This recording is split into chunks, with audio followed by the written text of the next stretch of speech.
Now, Bridget Phillipson, the Telegraph reported earlier today, was set to revive free speech laws after pushback from academics.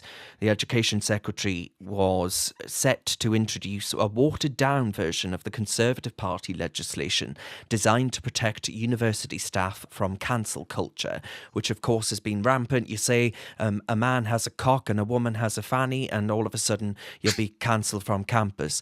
So all of these things were becoming an issue, and the Tory said, enough is enough, we've got to do something about this.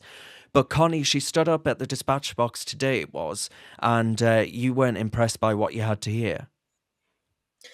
No, I mean, Bridget Phillipson continues to disappoint me and, almost surprises me every time. I just can't imagine it gets worse. I mean, the way that she acted when I think she was one of the first to come out and say, because obviously it was the Children's Safety Bill, when Labour voted against the national inquiry, and she said, she couldn't believe how low the Tories would stoop.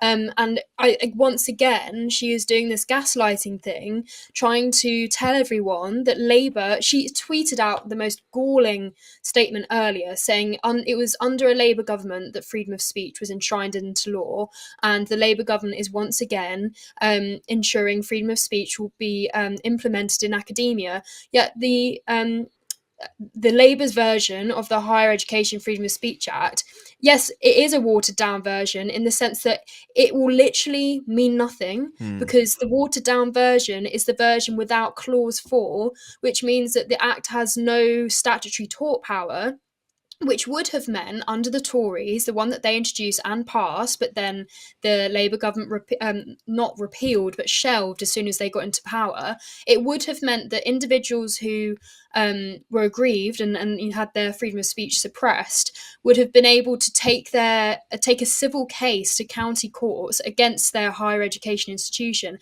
That now, not only will that not happen in the sense that it's being regulated by the Office for Students, bearing in mind the name is Office for Students, which has no statutory power, they won't even be considering complaints from students, only staff.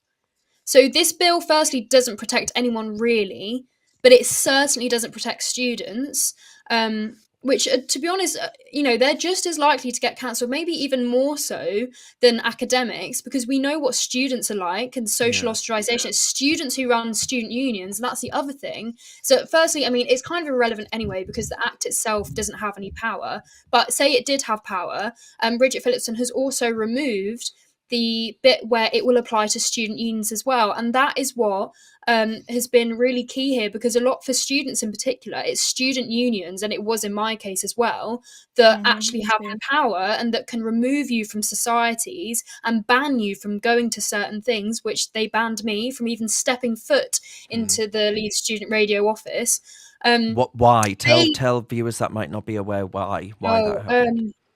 I started a podcast in September where I had a discussion with a detransition. I made it pretty obvious that I thought women were adult human females.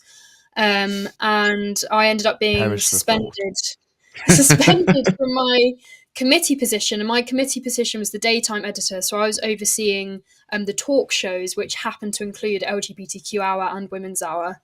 And I was suspended on the basis that I was accused of putting the health and safety of students at risk, which is very similar to the exact language that Bridget Phillipson used when Labour originally shelved this act. She said this could harm students because she keeps pointing to the fact that it would be a Tory hate charter. That was how Labour described it. Yet the original HEFSA would not have made hate speech legal all of a sudden. Those laws would still have existed. It just meant that universities had a legal obligation with basically a threat of legal action if they don't uphold legal speech.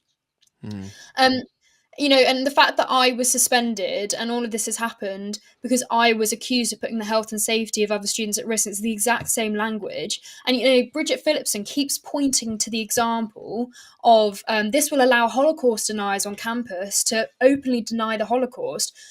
How many people, I understand that denying the Holocaust is a horrific thing. I actually think it should be allowed to be said. Yeah, so do I, actually. Absolutist. I understand that most people who are denying the Holocaust are most likely going to be horrific anti-Semites. But I Yes, don't but I think would that rather the know law. that you're a Yeah, piece of of shit, you course. know? Of Sunlight is the course. best disinfectant. Of course, I completely agree. And the law should not be there to make us say that we believe that something happened, regardless of what the event was. I don't think it should. But this is the only thing she can point towards and say, we need to halt anti-Semitism on campus. I'm sorry, maybe Bridget Phillipson herself, but since when have we cared about Mm. anti-Semitism on campus? Oh, We've well, seen the what's happened, Labour as we were Party. talking about. Yeah, exactly. I mean, we've seen what's happened with the pro-Palestinian camps, and Dr. Philip. I forget how to pronounce his last name. Kaisley. Yeah, yeah, You know who I mean? yeah. He was a professor at the or was a professor at the University of Leeds. There was a literal witch hunt. There were posters of his face up Kissily, around isn't it? Is it university. Kissily? It was, Anyway, yeah. yes, yeah, something like that. I can't remember if it was his face or someone else, because it's happened to at least two different members of staff. Because we had a rabbi who went back to Israel to fight for the IDF, and then something happened where he describes it as a Islamist campaign against him. But one of the two, there were posters around uni with their face on saying, "We are not safe on campus." Mm. Though, and when Michael Gove was announcing the new definition of extremism a few months ago, the first example of anti-Semitism he gave was on Leeds campus, and all of a sudden. The Labour Party are talking about making sure that campuses don't have anti Semitism on to sort of stop this freedom of speech bill. I mean, I just find it so disingenuous. And even the Lib Dem spokesperson at the debate in Parliament said that he welcomed not Excuse me. only the fact that it wasn't going to be this Tory hate charter anymore, but he welcomed the fact that student unions were not being made to uphold freedom of speech. And then he said, will the Prime Minister commit to protecting vulnerable minorities on campus? Oh, for God's Like, sake. I have been fuming all day Yeah. about it, and I mean, you're a it's hero for just what you've really been upsetting. highlighting and clearly highlighting that there is a Yeah, yeah, significant issue on campuses. So thank you for doing that and for raising this as a topic. Uh, I, I genuinely think that they couldn't give a hoot because this is Labour ideology. I mean, let's not forget that they've just locked up a whole load of Oh people yeah, for making this is comments this is online. not because the Labour government cares about freedom of speech. They are under a lot of pressure. I mean, I think the theory is that Bridget Phillipson thought that she could brush this under the carpet when she originally shelved it, and then some academics, and almost 700 academics, including some very highly esteemed academics, including Richard Dawkins, have signed this open letter to her. So she's under a lot of pressure from them, but also universities themselves are lobbying against this clause 4, which would give the HEFSA statutory power, because universities are so strapped for cash, they literally cannot afford the Mm. risk of having to pay for litigation if someone brings a civil case against them. And the other thing as well is because universities rely so much on the fees of international students, almost a fifth of which come from China. They don't want to risk putting Chinese students off coming, because obviously, I mean, from my experience of hearing stories about, like, I don't know if this is a common thing, but I only learned this, that literally university campuses are the CCP's eyes and ears in the UK. Yeah, yeah. Well, I'm that sure was you know rumored to be why they were getting rid of the legislation Yeah, in the first place. well, Yeah. yes. So there are those rumors, but also university. It's not just the government, but universities themselves don't want to risk putting off Chinese students Chinese. who Yeah. may or may not be in favour of the CCP. I mean, I've heard stories of this kind of off topic, but the extent of which this, it doesn't just affect us as British citizens, but Chinese students themselves. It tends to be the case at most universities that international students, particularly Chinese students, will become very sort of they stick within themselves. They don't integrate that well with the rest of the student body. But even between themselves, they don't know whether each other are on the side of the CCP. So they can't, Mm. their own English might not be Scary. very good. So then they don't, even people who speak their own first language, they're not sure who they can speak to honestly about. And then last year as well, there was this thing where we were being handed leaflets around campus about what to do if you get a message saying that, your family, there had been circumstances of international students, particularly Chinese students, being told, if you don't tie yourself up and take photos and pretend that you've been kidnapped, then something really bad is going to happen to your family. Oh, But they've God. also told their Oh my God. family that the photos they've been sent are real, and that in order to be freed, they have to send them a load of money. We were being handed leaflets around campus in the student union about this. I mean, the tentacles they're everywhere, and, Oh, and they it's are. all Very much it's so. all very scary. But at the end of the day, obviously the Labour government doesn't care about freedom of speech, and I just cannot stand Bridget Phillipson, and I it's mean, the Chinese don't want discussions over issues like Hong Kong on university campuses in no. Britain, right? That's one of the reasons. So they put pressure on the government to get rid of it. But right, brief remarks from Will and Chloe because on this issue, if there are any, because Chloe's going to kill me if I go over too long. I mean, Bridget Phillipson, when she stood at the dispatch box, she started off with the lines, along the lines of, "This government is a staunch defender of free speech and academic freedom." And as soon as she said that, I was like, right, I'm not going to trust anything you say in the rest of your speech, How can they because say those Yeah. words? they It's just so they just can't say that. And I mean, Connie, you've obviously looked at this a lot more than I have, but one thing I really wanted to pick up on was what you mentioned about student unions. I didn't realize that this was taking accountability away from student unions, that and if the student unions student have union never had accountability. So the whole point, we were hoping that with the Tory version that it would include, so because universities as institutions are held to a slightly higher standard already, as far as I understand it. But the HEFSA originally was going to make sure that student unions and universities were held to a very high standard and had this sort of threat of legal action that individuals would have the right to.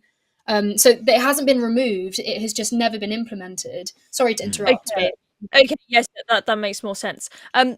Student unions, they are run by students, and my experience at university was that the students were a greater threat to my freedom of speech than any of the academics or any of the staff.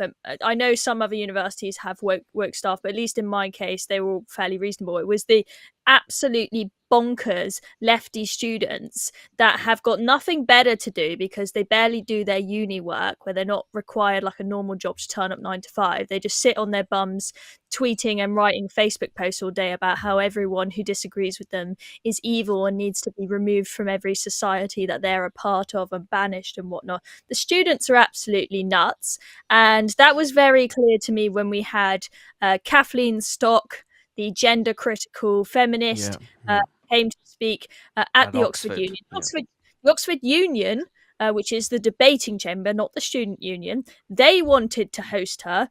The student union, run by these nutcase students, and you get the worst of them running the SU, trust me, they were demanding that the event be shut down and said that they will pull their funding out of the Oxford Union if they dare to platform a woman who just says that guys in frocks shouldn't be in women's changing rooms and prisons. How insane is that? And they were vicious. They led a campaign for weeks and months to try and shut down the Oxford Union for having the audacity to platform a gender critical feminist. It is absolutely crazy on campus. That girl in that protest when Kathleen Stock went to the Oxford Union, the one who sat down and glued her hands to the floor with the I t-shirt know, on. I was there, and we had to pause the event for half an hour waiting for her to be unglued. She was the year above me at school, so we had the same Oh, secondary school wow. education.